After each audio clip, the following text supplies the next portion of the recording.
for the Kane fans out there. That's why last week on my show I talked about Kane and why I'm doing it again this week, because I know that there are fans of Kane out there who want to see him winning championships and want to see him in more main events than he's ever been given credit for. The thing is, yeah, Kane may have seen a fair share of main events, but he could be given more main events. If you can put Kane in the main event of SmackDown Live one week, you can put him in the main event of SmackDown Live again week after week, like they did with Randy Orton for WrestleMania 28 in 2012. He was in main event programs with Randy Orton. Eventually, Kane went on to defeat Randy Orton at that year's WrestleMania, and that proved to me that Kane still belonged in the main event. And when he was being booked against people like John Cena and Randy Orton, I said, this is a turning point of Kane's career, but nothing was ever done after the feuds with John Cena and Randy Orton went south.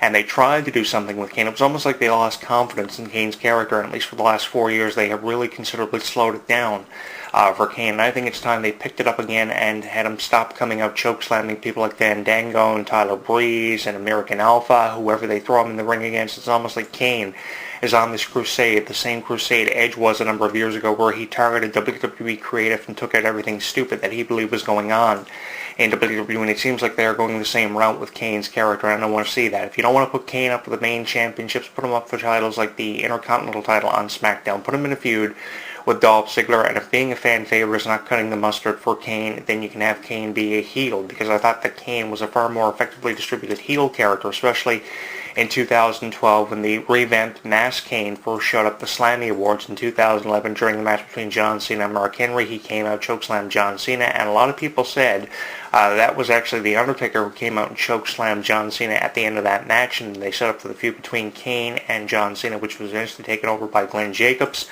But that was really interesting, how so much conversation was going on about the return of the Masked Kane character. This was the first time in years, keep in mind, we had seen it, and I thought they were really going to turn Kane's career around, but nothing was ever done with it. And it seems like Kane has gone right back to square one, point A on the map, where he's just coming out and chokeslamming people and doing nothing that's benefiting us. I was always a huge Kane fan and supporter. I remember watching Kane in 1997. As I mentioned, 20 years of Kane's character, a long time to have been wrestling, and Kane has seen so many different characters, going back as far as the fake Diesel in WWE, even further back. He was the royal dentist of Jerry the King Lawler, Isaac Yankem. So the thing is, Kane has seen a fair share of character attempts, and Kane was the most successful character that Glenn Jacobs portrayed over the years that he had been involved in wrestling. So I thought at least by now they would have given one final title reign, even if it lasted the equivalent of 25 to 30 days, and he lost the title, say, at WrestleMania. And if you don't want to do something creatively with pushing Kane in a feud with a new talent that used to wrestle like a Braun Strowman, you could put Kane in a match against The Undertaker for The Undertaker's final match and final opponent at WrestleMania. If The Undertaker had a legacy for years at WrestleMania, then why not have his final match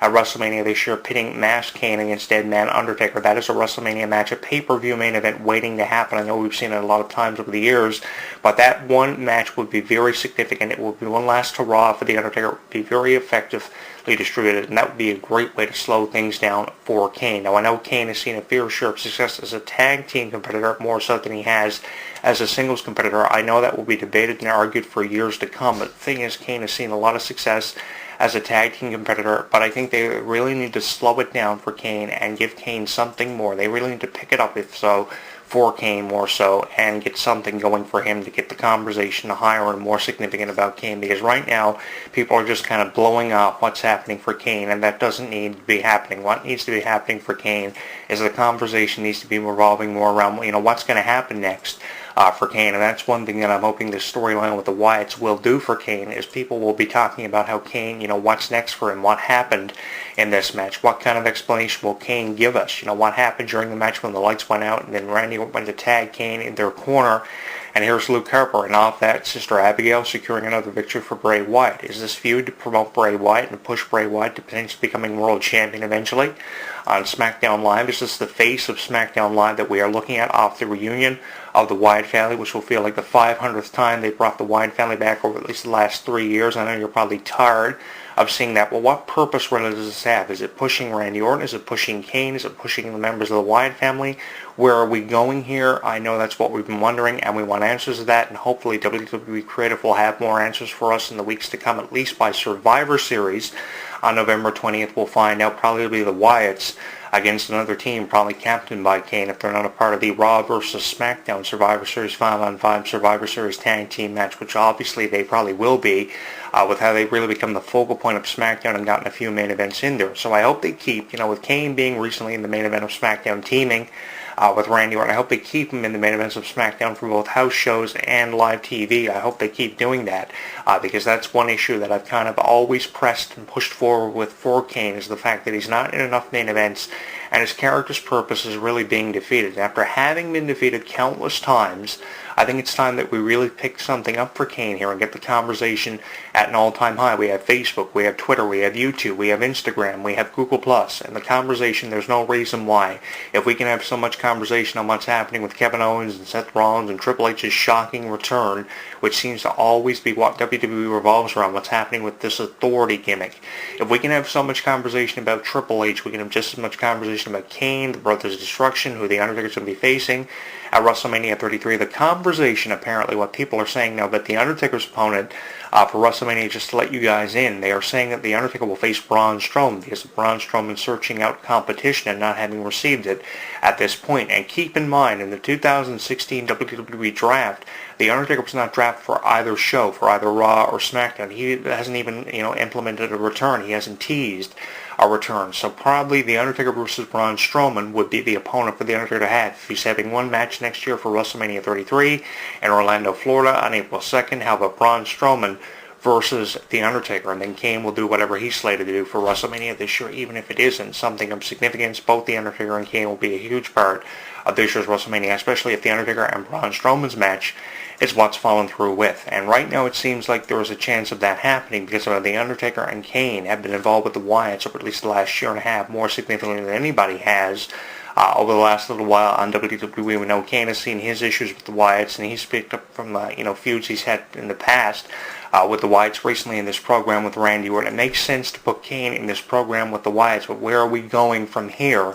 What kind of direction are we headed in? And I understand how people feel about that, and I can understand why so many people will be confused about how Kane just disappeared. But that's what happened in that match. If you didn't see it, if you didn't catch the video of the match on a site like YouTube or throughout social media, Kane just disappeared in that tag team match. And off of that, we are wondering, we have more questions than we do answers, like we do all the time in professional wrestling. But the question is, what's next for Kane? What's next for Randy Orton? What's next for the newly reunited Wyatt family? What do you think they're going to do? Are they going to continue to wreak havoc on SmackDown Live, or will The Undertaker somehow factor into this, probably starting a feud with Braun Strowman or some other member of the Wyatt family? Could we be looking at a tag team match with The Undertaker and Kane against the Wyatts in a rematch from Survivor Series just last year in 2015? There are so many ways this could go, but what I'm going on record for having said is The Undertaker versus Braun Strowman, and Kane versus somebody like another member of the Wyatt family, probably Bray Wyatt, Luke Harper, Eric Rowan, probably 2-on-1.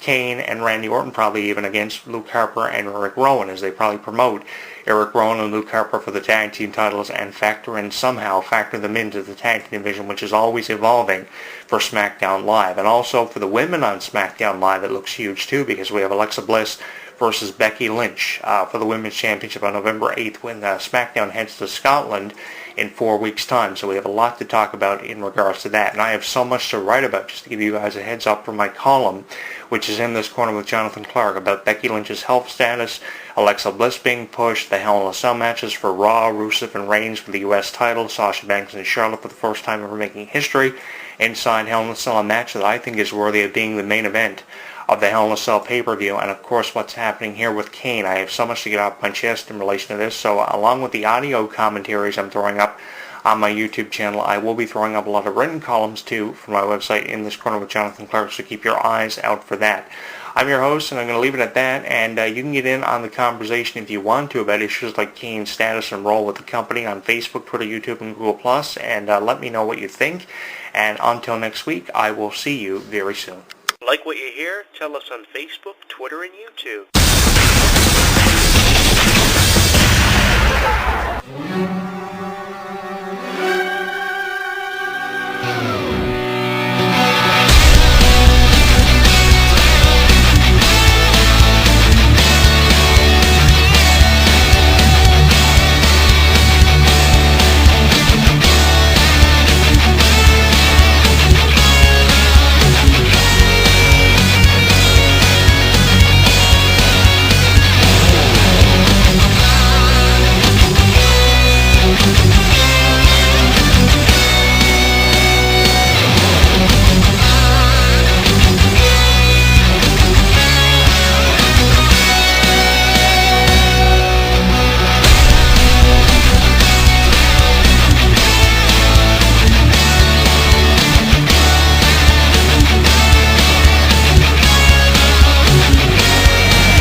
Don't go anywhere. HEW Entertainment Radio will return with the latest news, music, interviews, discussion, and Jonathan Clarke next. When something takes place in the world of professional wrestling, you know where to go.